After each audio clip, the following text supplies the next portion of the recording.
Hello.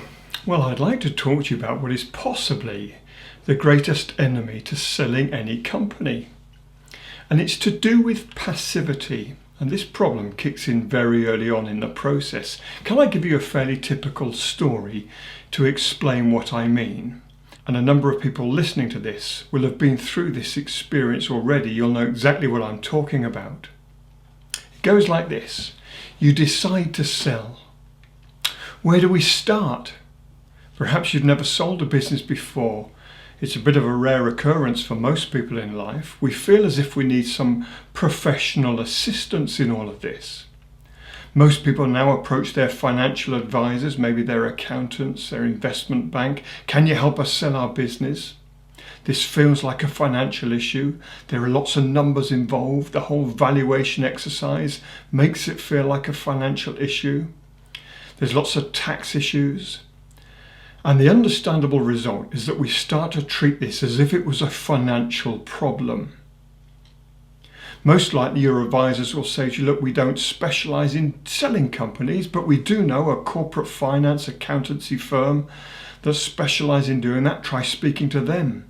The corporate finance advisors now put together a prospectus. I'm sure you've seen a typical prospectus before, a very detailed summary of the business. It's typically 80 to 100 pages thick, very detailed, very well constructed, very boring, actually very rarely read, interestingly enough. It's totally the wrong tool for the job. A prospectus should never be designed to sell a company. It has got an entirely different purpose to that.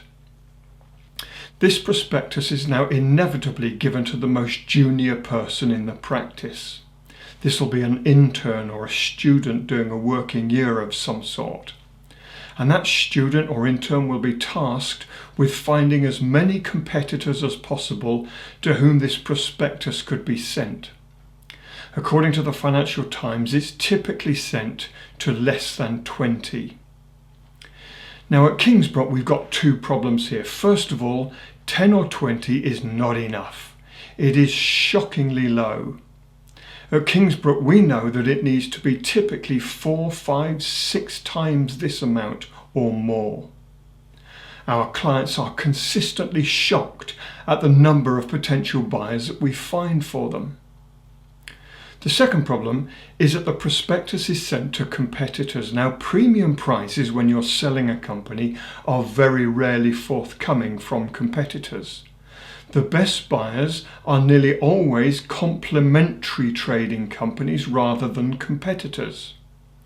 These are buyers whose products and services sit right alongside yours. They don't compete head to head with yours.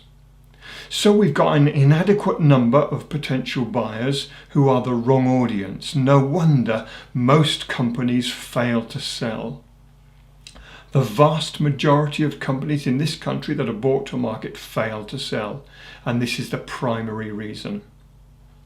Now, the result of the few mailings going out is usually no response whatsoever. If you're really unlucky, you get an offer, and I say unlucky quite deliberately because it's nearly always a derisory offer, and a derisory offer does nothing except paralyze the whole situation. Is that it then, you think? Is that the sum of the activity that goes into selling this business? Is there no more to be done? With this lack of results, the advisor now puts the word out amongst their network of financial contacts.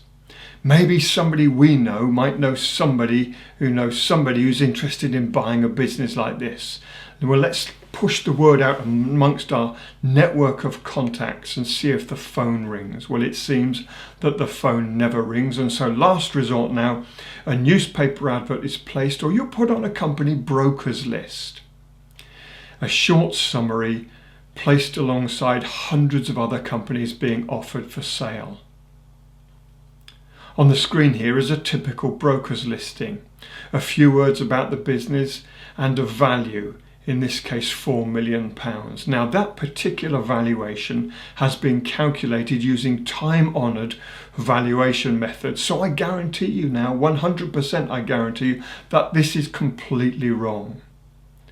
Forgive my apparent cynicism for traditional valuation, we'll explain more later. Before I go on, let me give you a golden rule. Never, ever, ever take a company to market with a value attached. It will be one of the most expensive things that you ever do. Never take a company to market with a value. It's also one of the most stupid and consistent errors made in our industry. We'll come back to that a little bit later also. Now, I could go on about this for some time, but here is my point. It is shockingly passive. We would never dream of selling our products and services in this manner, in this way that so-called professionals go about selling our companies for us. I hope we wouldn't do that with our products and services. It is terribly passive. If we sold our products and services in this manner, we would have gone bust years ago. Almost no effective sales and marketing principles are applied when it comes to selling companies. Dreadfully passive. At Kingsbrook, our conviction, and it's a strong conviction, is that selling a business is fundamentally and absolutely not a financial issue. Neither is it a legal issue. Now, don't get me wrong, we employ some financial wizards, but selling your business is fundamentally not a financial issue to start with. It is a sales and marketing issue. It is not first and foremost a financial issue. Now, I do have some sympathy with this. You see, it genuinely feels like a financial problem.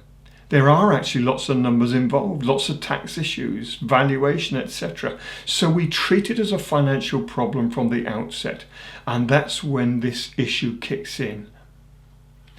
Now, here's an interesting observation. With over 30 years in this business, selling more than 1,000 companies, we can tell you from experience that the best buyers are rarely looking to purchase. If I was to describe the best buyer to most people listening to this today, with some degree of confidence, I would say that your buyer will look something like this. Your buyer may well be international. They're likely to be selling complementary rather than competitive products and services to your own. The greatest area of commonality between you and your buyer is this next point. They will be selling to the same type of customers that you sell to every day. They won't be the same customers, they'll be different in name but similar in nature. They will be a very successful business, they will be a profitable business, and they will not have to borrow heavily to buy you. And an acquisition will not be on the agenda. In just about every case that we complete, every company that we sell, the buyer, when we first approached them, had no intention of buying a business. An acquisition was not on the agenda. Now, I need to be fair here. For some of those buyers, an acquisition was on a future agenda, but it wasn't on the current agenda. They now have deliberately pulled it forward following our discussions with them. But it wasn't on their current agenda in almost every case.